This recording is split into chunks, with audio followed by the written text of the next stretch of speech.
gentlemen, the former Speaker of the House and the next President of the United States, Newt Gingrich.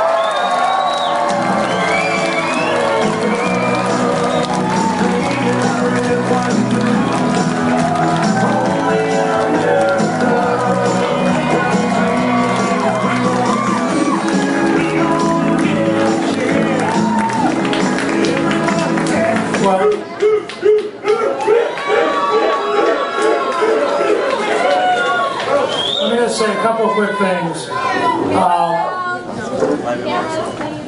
First of all, thank you all for letting us come by. Twisted and I are thrilled to be here. We both find the idea of politics on the rocks a really good idea. We want to congratulate you for developing this new approach. I thought that this evening's debate was useful and began to lay out some key areas. I just want to focus on one. I want to ask all of you to help, not just here in Arizona, but through Facebook and Twitter and email and every device you've got everywhere in the country. And I want to just give you two key messages. The first is, things can be dramatically better. Oh no. We've been through this stuff before. When you have a left-wing incompetent in the White House, things don't work. They didn't work under Jimmy Carter, and they don't work under Barack Obama.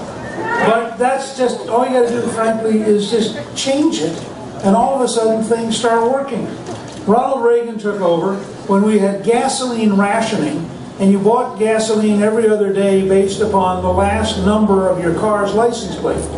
The very first executive order he signed deregulated gasoline, returned to a free market, and within 6 months the price had collapsed.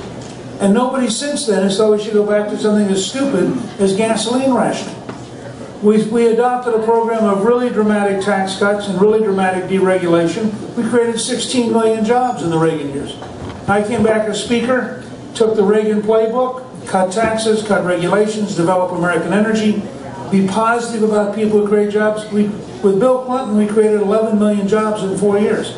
So we can solve virtually everything. For your generation, we can develop a personal Social Security savings account so that every person can control their own retirement, not worry about the politicians. You end up with 2 to 3 times as much money. It's an estate that belongs to your family if anything happens to you. It increases the size of the economy because it's real savings.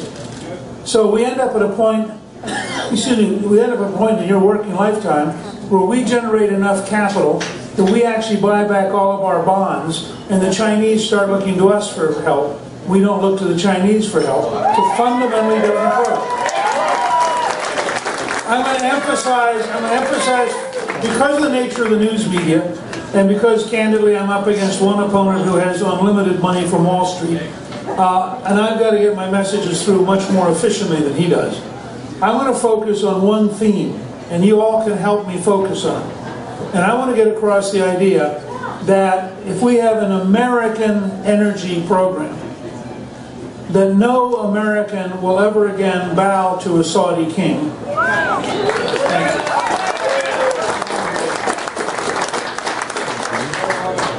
And in addition, this is what happens if we have a really aggressive American energy program. 1, we create well over 1 million new jobs in the U.S. because we keep $500 billion at home that we're sending overseas every year, so we have a lot more jobs in America. This starts with the Keystone Pipeline, which is easy. Just say yes to the Keystone Pipeline, and you automatically start creating it.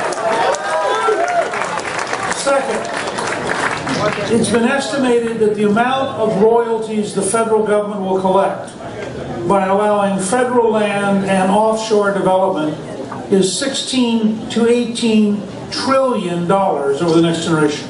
That's literally the size of the entire national debt. That's how much we could get with no tax increase by simply allowing the development of our own resources. And we would become the largest oil producer in the world by the end of this decade, bigger than Russia, bigger than Saudi Arabia. 3, it means we can say to the Saudis and the Iranians and the Venezuelans, we have no particular reason to worry about your opinion, and we are prepared to tell you, quit sponsoring terrorism or really bad things will happen to you.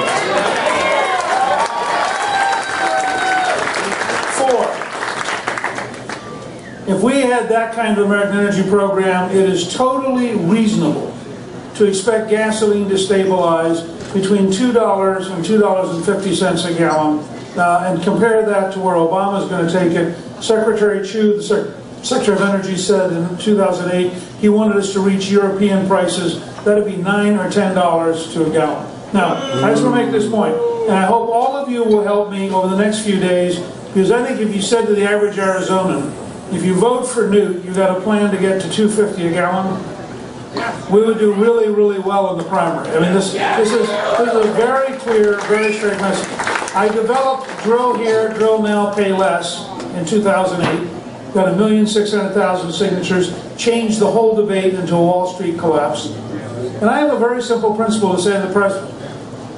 You cannot put a gun rack in a vault. The American people want the right to choose the car or truck they want to buy, not the one Barack Obama wants them to buy. And I think that it's very important for us to be the party that wants you to have energy for national security, energy for jobs, energy for lower cost gasoline, and for you to have the freedom, if you go out and work and it's your paycheck, you get to spend it the way you want, not the way Barack Obama wants. So, I'll just close it. I just did a 30-minute speech, which is available online. If you go to newt.org, there's a 30-minute speech which outlines an entire energy program. All I ask you to do is go to your Facebook account and your Twitter account, just put out Newt equals $2.50 a gallon gasoline. Go to newt.org and learn more. That's all I ask you to do. If you will help us do this one simple thing, I think you'll be amazed how across the country we start getting our message out. We are thrilled to be here tonight. We've got to go a couple more places, but thank you very, very much.